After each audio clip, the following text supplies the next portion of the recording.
বিদ্যাসাগরকে শিক্ষা আমি ও আমার অজ্ঞান। আমি ও আমার এই দুটি অজ্ঞান, আমার বাড়ি, আমার টাকা, আমার বিদ্যা, আমার এইসব ঐশ্বর্য, এই যে ভাব, এটি অজ্ঞান থেকে হয়।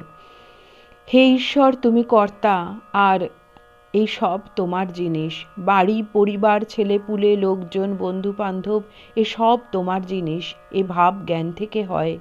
মৃত্যুকে সর্বদা মনে রাখা উচিত। মরবার পর কিছুই থাকবে না। এখানে কতকগুলি কর্ম করতে আসা, যেমন পাড়াগাঁয়ে বাড়ি, কলকাতায় কর্ম করতে আসা। বড় মানুষের বাগানের সরকার।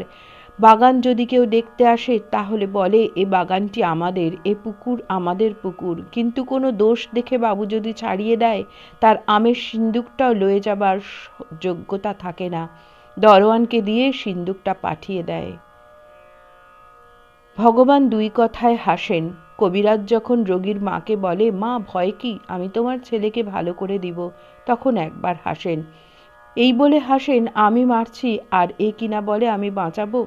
কবিরাজ ভাবছে আমি কর্তা, ঈশ্বর যে কর্তা এ কথা ভুলে গেছে। তারপর যখন দুই ভাই দড়ি ফেলে জায়গা ভাগ করে আর বলে এদিকটা আমার ওদিকটা তোমার, তখন ঈশ্বর আর একবার হাসেন।